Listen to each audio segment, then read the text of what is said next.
Over the next few weeks, I'm going to be recording a new series of videos called Where to Put Your Pieces. This was a topic suggested by one of my patrons. In fact, I had lots of suggestions from my patrons, and then they voted on the one they wanted to see. And this was the clear winner. So, where to put your pieces? Well, the glib answer is on their best squares. The only thing is, can we identify what those best squares are? And do we have time to bring them there? Is it appropriate to play positionally, or should we be carrying out some rash attack? There are so many questions associated with this theme. It is a very broad topic. But what I would like to do is focus on two particular players who are just brilliant at manoeuvring. One of them is the Swedish Grandmaster Ulf Andersson, who was one of the strongest players in the world in the late 70s and early 80s. And the other is a bit closer to home, and that's the English Grandmaster Michael Adams, who, well, he's now aged in his mid-40s, and he's still one of the leading players in the world. I seconded Michael Adams in a couple of World Junior Championships, and even as a kid he played in this incredibly mature way. It was quite striking, while other English juniors were playing in the usual Anglo-Saxon brutish manner. He was very mature indeed. So let's take a look at one of his games and see what we can learn from it. This was played in the Spanish Team Championship in 2001. Adams is white. He's playing against Roberto Paramos Dominguez. And Adams opened with his favourite pawn to e4. Is it a closer Sicilian? No, Adams is just indulging in a bit of move order trickery. And it looks like he's probably going to go back into playing with d4. But black shuts down that possibility with e5. So straight away we see that the pawn structure is more fixed. At the moment, there aren't any pawn breaks.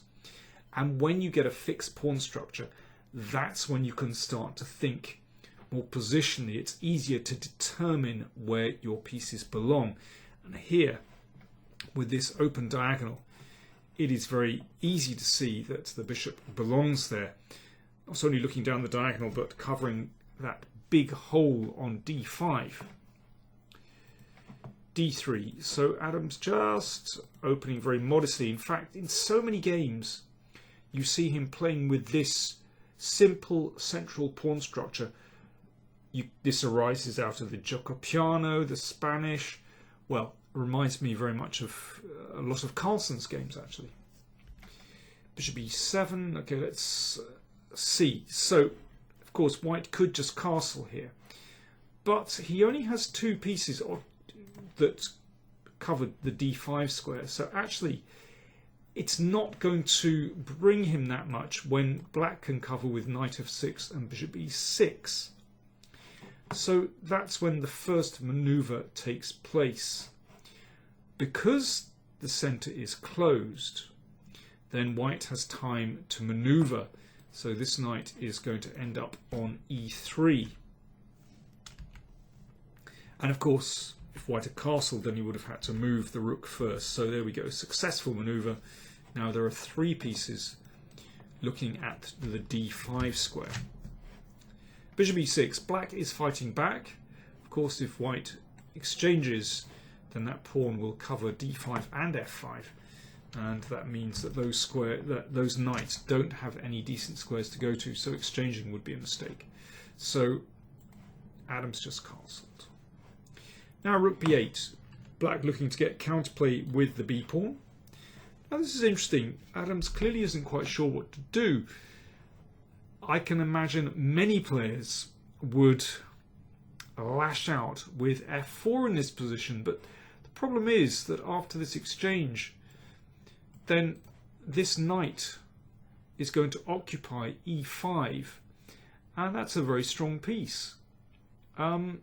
So Adams resists, and he just plays king h1. So he's just, for the moment, actually, he's just waiting. There's no real rush in this position, just seeing what black is doing. So black played the knight into d4. So now b5 might be happening. So he locked that down with a4. Black played a6 to reinstate this threat. Now, white would, of course, very much like to play a5 here to just restrict those two pawns. But then the knight would go back, and that pawn is a goner. So Adams just preempts b5 with bishop a2. Now, if black plays b5, then you can trade and play the knight into d5, and then you can drive this knight away. And it's not clear that black actually wants to play b5 in this position, because later on white might be able to use that open file. So black wasn't sure what to do here either, and he played king h8. That's a waiting move. So Adams played bishop d2. Very modest, but actually a very good move. Very simple, very effective. Now he's threatening to play a5. So black stopped that with b6. Now knight d5. That could have been played on the last turn, but it's nice to have this move thrown in to connect the rooks on the back rank. Knight takes. Now if Adams plays knight takes, then bishop g5 is a good move. Just trading off, perhaps looking to trade off those dark squared bishops. And that's not so bad for black. Adams plays bishop takes. Stronger move. Black connects with queen d7, and now c3 drives that knight away. Now here's another very interesting moment. You know, Adams has control over d5. But what else does he have in the position, actually? You know, he doesn't have any pawn break here. Black is pretty solid. Black would very much like to play this move, bishop g5, which puts a bit of pressure here, and then he might be able to play knight e7, and then suddenly black is actually fighting for control over d5, and doesn't look so bad for him at all. So what do you play? Is it time to lash out with f4? Well, no, probably not. Let's see what would happen. Because actually, white is not going to succeed with any attack here. I mean, look at white's pieces. They don't look very good at all. In fact, black has a strong idea here. He can play this move bishop g5 again. Put the rook back. You can actually trade here, and play the knight into e5. And I don't think there's anything wrong with black's position at all here. If anything, I think I prefer black, because at some point this kingside pawn majority could come into play, and this knight is a very tricky piece, actually. The bishop, nothing to speak of. So what did Adams play here? It's this kind of decision that Adams now makes, which I think, I don't know how many people would play this. It's a very strong move. I don't think it gives white the advantage, but it's one of those tricky moves that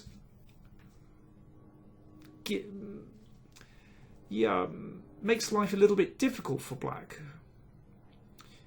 Well, after queen h5, obviously the queen is, you know, heading in the right direction, and now having prevented bishop g5, well, f4 might come into play.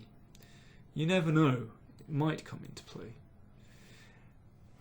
But it certainly doesn't do any harm to throw the queen out in this direction. So black pushed it away. And now here, a very interesting moment again, that Adams decides that the right moment, it's the right moment to trade on e6. Now, if queen takes, then the queen goes into h6. Again, not fatal for black, but annoying. And now white has control over here. So black played the positionally sound move. recapture with the pawn, which of course covers d5. So, okay, this looks very odd. Why did Adams do this? Because now this knight no longer has access to d5. Well, he's basically traded advantages here. The queen still is very annoying for black. Looking at that pawn on e6, perhaps looking to start some kind of attack on the king side. Now black played rook b7. Yeah, d5 isn't possible here because there's a pin. That's annoying. So black played rook b7, covering the queen. Now, okay, I mean, this is, of course, it's an incredibly difficult position, I think, for both sides, actually. And it's, I think the game turns on the tiny nuances. But one thing is that I don't like from black's viewpoint is that the rooks are now split. And that means when a file opens, it's going to be harder for black to challenge. So the a file opens, then the rook can't easily come over to a8. And likewise if something happened on the f file. So I understand why black wanted to protect the queen, but actually it's one of those tiny little things that I don't particularly like. Adams played knight c4. That's an excellent move. So d5, not terribly good, because after this, well, queen takes would be horrible because of these double pawns. Then you take here and you take on b6, no good. The bishop's diagonal has been opened up, that's very pleasant. Never know, f4 could come. There's also the h-pawn, as we're about to see. So black is suddenly under a bit of pressure, so he tried to relieve that by playing b5. But this is exactly what Adams wants. He's been kind of begging for this move over the last 10 moves or so. So knight a5, so piece is traded.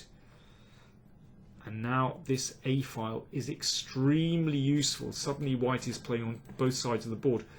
Black has to take care of the e-pawn, but also he has to watch out for some kind of simple invasion on the a file.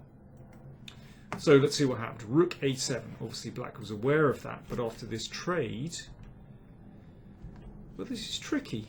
Now white can't take here, or shouldn't take there, because there's a back rank trick here.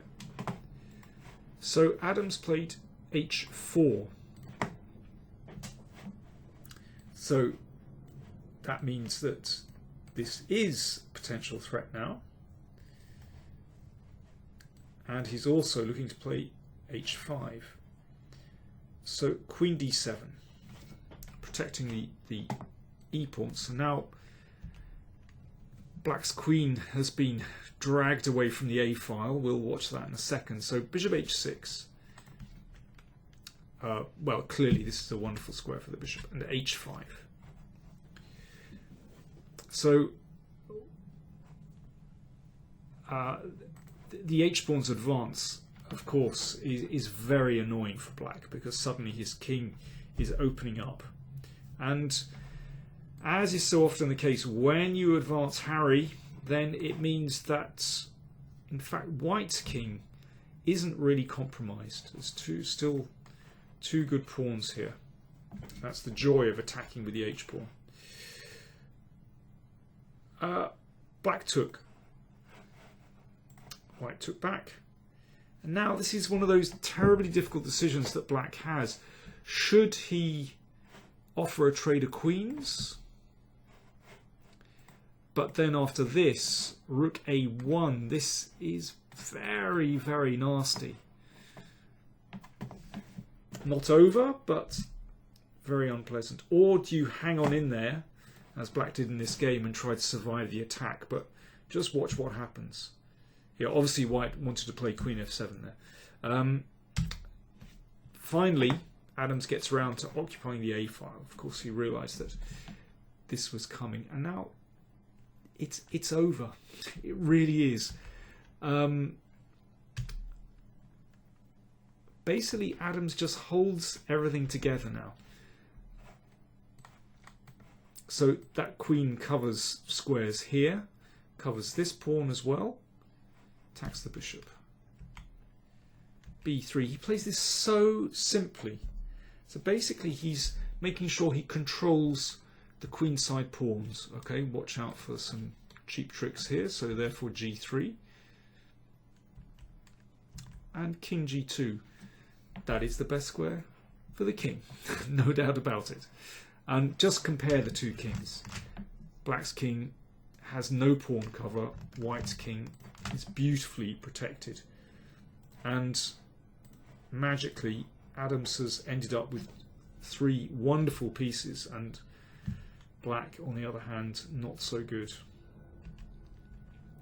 Yeah, if c4 here, you can just trade everything off and play the rook into a8, and, well, nasty things are happening here. So therefore black covered with queen b7. But this was a beautiful move, c4. And this fixes the c5 pawn, so it just creates another weakness. So one of these is going to drop off. It's very hard to suggest possible for defences for black now. And here, well, black just ran out of ideas in this position. He resigned. It is absolutely hopeless. So white is just going to pick this pawn off. And you notice there are no weaknesses in white's position. So for example, after bishop e7, threatening queen takes pawn, white just slowly creeps in, and that is just disgusting. And that's one possible variation. So, well, really, such an impressive performance by Adams. You know, if you're thinking about where to place your pieces, then you can't do better than that. One thing I should emphasize is that when you're looking to maneuver, then having a fixed pawn structure, that's the time when you should be thinking about playing your pieces to their correct squares.